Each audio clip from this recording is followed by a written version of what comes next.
oli ku BOCAT TV. Leero enkya ne luli BOCAT TV. Mbaniriza neero omulundi ogwokubiri ku BOCAT TV, nze SULA SSENYONGA. Mwebala kubeera nga mutugoberera bulungi nnyo. Olunaku olwaleero anti Kaduuka asobodde okuba bambi ng'ateebwa addeko ewaka. Zitambudde nno wiikisi eziwererako ddala ng'omukyalo ono yakwatibwa. Ne bifo ya story ya anti Kaduuka, kansooke nkuwe omukulu Jerome eyeefudde ekigenyi mu kubeera nga mpozi abadde naye akekevvula baka banne. Kati mmwe mubadde mulaba ne story etambula nti simanye bamukwatidde mu maka g'omusajja biki ono ayagala mufumitafumu na biki. Munnaye Jerome waliwo ne ba minisita ne ba MPLC abamukomplainingako abaliridde abakyala. Alino Jerome ekiro kiyinza okwongera okumutunda, abakyala bangi nnyo bagenda kumwettanira. Mu musajja takubye kaggo woowe. Takubye kaggo woowe. Ne ku luno byazze bubi. Omukyala n'amulekawo. Story y'abantu bano eri bweti gye nakafunako nti omukyala ono abadde mukyala ono sijja kumwogera linnya kubanga saagala kugira nnyo, naye katwogere ku Jerome nnyina nnyini kikolwa. Omukyala ono abadde alina omusajja we ng'ali ku kyeyo, naye ndowooza nga bafunamu obutakwatagana. Omukyala n'asaba divorce. Omukyala bw'asaba divorce ndowooza omusajja n'agidileyingisa mpola. Kati omusajja engeri gy'abadde ku kyeyo noono n'agala kandeefunire Jerome agira mmalako ennyonta ammaleko ejjakirizi. Kati omusajja olwakomyewo ku kyeyo agenda ayita butereevu agende wabe w'omukyala abagambe nti abaye ndiredde okukola ki divorce, naye omukyala ndowooza naye ajje tukole ki tusoke twogereremu wano eno nti kale lunaku kinti bwe luti kati avaayo oli bamukubira alinnya emmotoka agende. Yaleka Jerome amaze n'omutegekera kakyaye waka anywamu. Ono omusajja ate weyaddira n'amukwata. Ka video ngenda kakuteerayo okalabe. Who? Huh?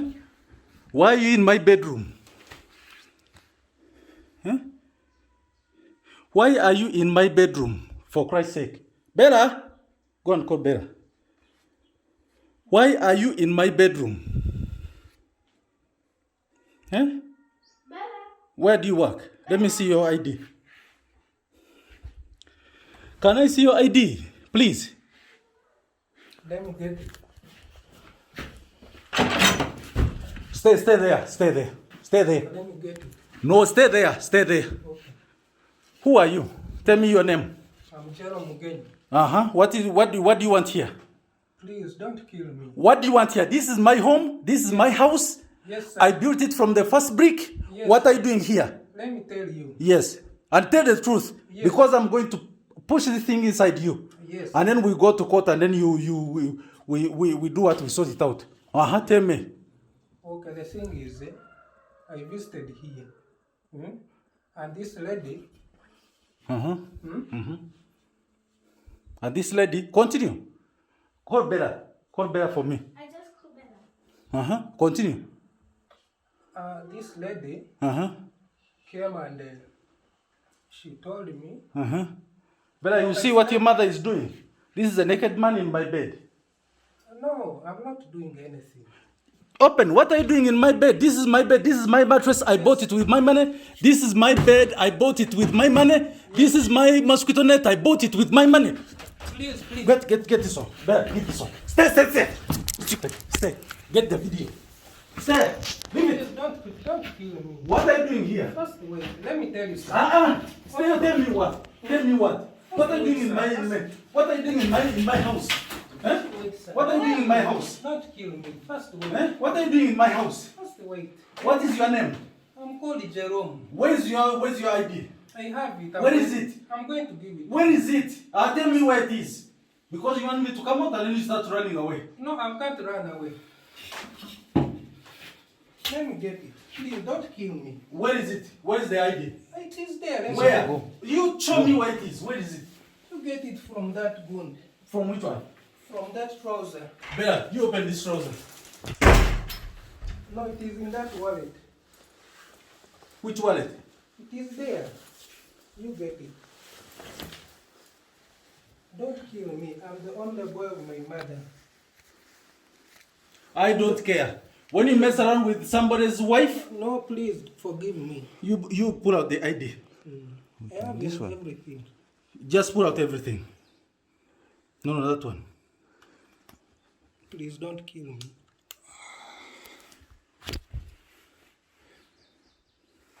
Hold that ID. Hold the two IDs.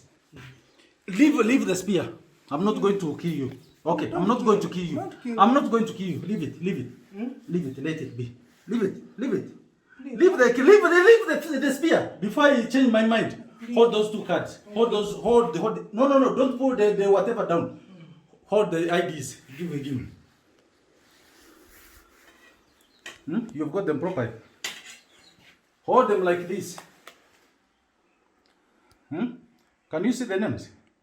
No. You see the names? It's blunt.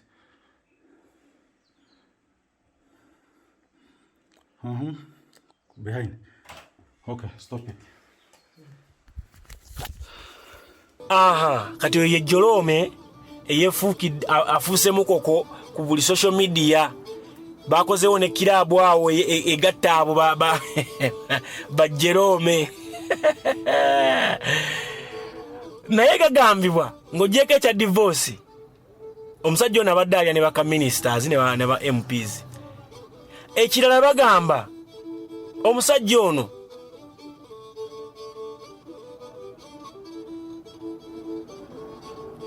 bamusanze na mu dining ng'atudde ali mu kulya mmere teyabadde mbuliri bwa musajja. Mbu naye omusajja ono n'amukaka okugenda mu buliri ne bakwata ne ka video nga n'abaana weebali. Ne bakwata ne ka video basobole okubeera nga baframinga omukyala biri ddabo. Either nga yabadde frame waka oba nga kituufu Jerome abadde alya. Gwate omukyala atavaayo kwogera yabadde ki? Omukyala asirise becce. Bangi babuuza omukyala aliwa. Batandise kujja ebifaananyi byabwe bya bugole na birala. Oba nfuna. So kati ye embeera gye tulimu wano eno n'omukulu Jerome. Twagala okulisaayo Anti Kaduuka naye abadde yasibwa. Anti Kaduuka kigambibwa abadde avunaana musango gwa kukozesa Windows mu kutugo gw'omutimbagano. Kati bw'atyo yasibibwa abadde ali ku kirekaawo. Naye kinnumyemu bambi bamusiba n'akaana ka myezi 2 ku 3. Ekyo tekibeera kirungi. Ekyo tekibeera kirungi ofuna n'oli nti oba agenze n'olubuto azaaliddeyo. Naye akaana kakawere. Kubanze mu kulaba okwange sisuubira nti Anti Kaduuka omusango gwe yakola nti oba gwa butujju gwa mada oba gwaki. Naye cyber harassment bannaaye si kirungi. Nze omu nkivumirira. Abakyala tubawe ku kitiibwa. Abakyala tubawe ku katiibwa bambi. Kuba Anti Kaduuka sisuubira nti abadde dangerous to that extent okumusiba ne ka baby ke. Ne mumusiba ezo weeks zabaddeyo zibadde zigenda mu weeks abatayingire yokusatu. Abantu bazze ku social media free Anti Kaduuka.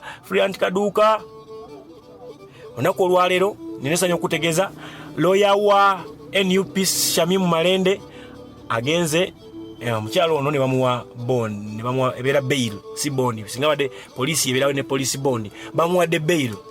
Koti emukiriza ne bamweyimirira. Waliwo munnamawulire omu eyanswaza. Bobi Wine we yakola statement n'agamba nasindise baloya bange bakole ku nsonga za omuyimbi oyo mu Nigeria Omale. Omunnamawulire omu ku TV emu namawulira nga agamba Bobi Wine yasindise baloya be nga tetumuwulirangako ng'asindise baloya bagende banunule abawagizi be simanyi olwenda abali mu makomera. Mukulu kankutegeeze sijja kwogera linnya. Naye every day oba every after 2 days baloya ba NUP bagenda mu makomera ag'enjawulo okusobola okubeera nga bataasa abaana abasibiddwayo. Ate bateekawo n'ekitabo ku NUP kyemmanyiiko nti bw'obanga olina obuzibu bwonna bakwatira omuntu wo mu nsasage zino ezibaddewo oba wafiirwa omuntu wo ogenda n'owandiika mu kitabo ekyo bo ne bakola follow-up. Okitegeera? So kaakati n'abamawulire mwogerenga ebintu nga mulinako obukakafu oba tokinako obukafu tokyogerako. kyuvula bolusindwawo kujja ne stories nga nsooka zisengejja ziterere bulungi nnyo saagala kuba wabiyiikayiika otegedde kale mbaaniriza nnyo abakatweyungako nammwe abatwagala tubagamba nti mwebale kubeera mpozi nga temwebereramu nze SULA SSENYONGA temuva ku BOCAT TV. Oli ku BOCAT TV leero enkya ne luli BOCAT TV.